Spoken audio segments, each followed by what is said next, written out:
Toyota Kata, it may be habit forming. I kind of like that title. So, and Ian already mentioned it. I want to talk about daily practice for scientific thinking and really a scientific thinking culture in the organization. Let's see. It's about a way of working and maybe even more interestingly, a way of working together. I think that's very important these days.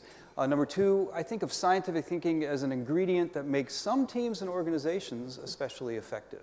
And I'd like to talk about that a little bit more. It sounds kind of big, scientific thinking. It's not the scientific method, it's scientific thinking. And I'd like to convey that a little bit. It's something really anyone can do. And finally, it's an aspect of culture. There's that word everybody's talking about. It's an aspect of culture that you can create through practice. So we studied Toyota's management system. We studied Toyota for a long time. We were just talking about Jeff Leiker and all the years of study.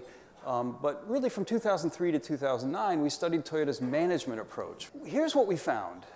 So there is this visible stuff that we benchmarked and tried to replicate for so long. Toyota's results are astonishing, which is why you study Toyota in the first place. So many years of profitability, that does catch your attention. But also all those lean tools and practices that most of you are probably familiar with. When we went back, after you look long enough, you see the less visible stuff, and I've got 2 points here. One is a systematic, scientific way of thinking and acting, and number two, that the managers are kind of the teachers or the coaches teaching their people that way of thinking. And what's interesting is that the visible stuff on top kind of rests on the bottom stuff, which is the foundation for making the stuff on the top work. And if you see it that way, again, you're getting my perspective, but if you see it that way, which one of these would you rather copy? Which one would be the most important one to copy? Their solutions, their tools, or their way of developing solutions and their way of thinking and acting? Obviously, I think the bottom part is the smarter thing to copy. So what it turns out to be, if you will, is navigating with a compass instead of a map. So if you navigate with a map, you know, you've decided how you're going to get where you're going. Whereas if you're navigating with a compass, you know where you want to get, you know the direction, but you have no idea exactly how you're going to get there, and you're going to have to figure out along the way. So scientific thinking is like that, is like navigating with a compass. And it may be the best means we currently have for navigating through complex, dynamic, unpredictable territory toward challenging goals. What is it about Toyota? How do we describe what Toyota's doing?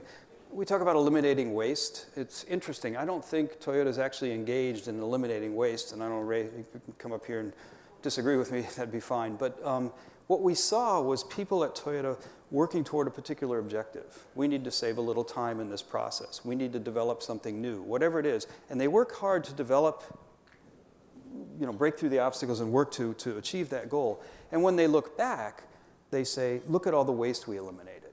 And it's true, a lot of waste was eliminated, but it was actually done along the way to a particular goal. So if you will, remember I said it's not the scientific method. This is more like a practical pattern of scientific thinking. This is one anyone can use every day. And the funny thing about it is it spills over into your daily life. You'll end up showing this to your kids. You'll find that it changes the way you go through life, and that's kind of cool. It's not something just for scientists. Scientific thinking is not difficult. It's not our default mode. That's the problem. It's not reserved for scientists, but it's just harder for humans to do because that's not our natural way of going. And that's what the Improvement Kata pattern is about. Basically, we've got this threshold of knowledge, and you're going to experiment your way toward the goal, right? And see further. So everybody's talking about using human capability. It's a big topic right now. It sounds nice, but it's not so easy. There's more to it than just saying, hey, remember the 90s? You're a self-directed work team. You're a self-directed work team. How did that go? We backed off that one pretty quickly, didn't we? Yeah. Because there was something missing. So we've all been in the meetings where a problem or a goal is put on the table. And again, my job is to be in these meetings, kind of sit in the back and pay attention and see what's happening. It's a good job. It's an interesting job. And what often happens is immediately people start throwing out solutions to the problem, right? it's actually kind of uncomfortable to have, all of a sudden you're put into uncertainty. We need to get to this goal. We have this problem. Now we're in the gray zone. We're in the uncertain world. So we really would like to get that solved and get there as quickly as possible and get back to a sense of security. So you're in this meeting. Everybody's throwing out ideas about what to do, right? You've got an idea. You've got an idea. I've got an idea. We're arguing for our solution. Who wins that argument?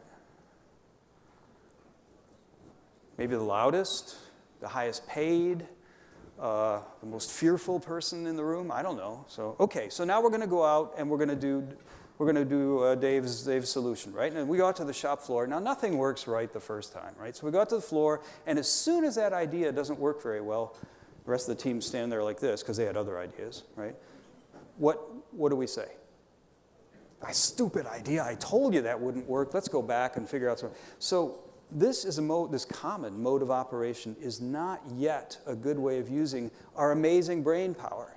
The brain power is there. It is truly phenomenal, but it's latent. You have to mobilize it. You have to develop it. You have to mobilize it. You have to channel it. That's the job of the manager, right? Otherwise, we're going to jump to conclusions. So don't argue about the best solution. Argue about the best next experiment, right? It's much simpler. Let's fight. Teams can fight. That's perfectly fine. Let's fight about what the next experiment is. Nobody in the room knows, and the only way to get new information into the room is to try something. We're just, someone said it to me yesterday, everybody in that meeting is just breathing their own exhaust. I thought that was a pretty good way to say it. Here's one, who said that? Anyway, thank you, it was very good. So here's another trick. And again, the managers have to bring this capability out. It's, a lot of times you hear about develop capability or use the people's capability, get out of the way. It's not that simple. You have to kind of make it happen. So you're going out to do an experiment with your team, right? And just before you do the experiment, you turn back to your team and you look them in the eye and you say, why are we doing this? Why are we running this experiment? And invariably, someone on the team will say, to see if this works, to see if the idea works. And then you, as the coach, as the teacher, as the manager, as the supervisor, look at your team and say, oh, we already know it probably won't work. Very few things work the first time out. And your team's going to go, why are we doing this? You say, we're doing this to learn what we need to do to make it work. We're doing this to learn what we need to do to get to our objective. And what I need you guys to do when we go out there and run this experiment is not look at, oh, it failed, isn't that weird? But look at what might we need to do, what might we need to adjust to make this work. And now you've switched on the brains in your team. Now you're using the brains in your team. But it had to be switched on. So it's kind of a different role for managers. It's not being the problem solver. It's not just making the numbers. It's developing the people who then make the numbers for you. And again, it's very much like sports and music. The little league game where the kids are playing and the parent runs in and moves the child aside and says, get out of the way, I can do that. And the police come and it's just not really a good scene, right? Or a coach for a sports team can't play the game. There's no way one coach could play the whole game. You need the whole team. And that's kind of what we were talking about earlier about complex and unpredictable conditions. If you are in those conditions, you kind of need the brain power of the whole team. I think there still are situations where command and control management works. I think there are still businesses where that works and so forth. So I don't think this is necessarily something every business has to do. There are different ways to run a successful business. But if you are in those dynamic, unpredictable conditions, all of a sudden you need the team to play, not just you, the manager, right? So what can the manager do? Well, what can the coach do that's coaching a team? You can only teach them how to play.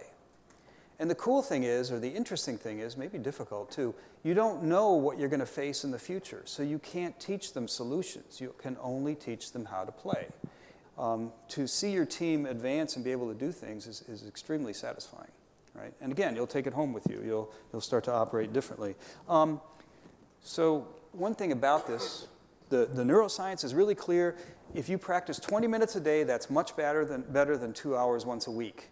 And so it's also, at the beginning especially, it's practice with coaching. Because when you first practice, what are you going to practice? New habits or your old habits? What are you going to tend to practice?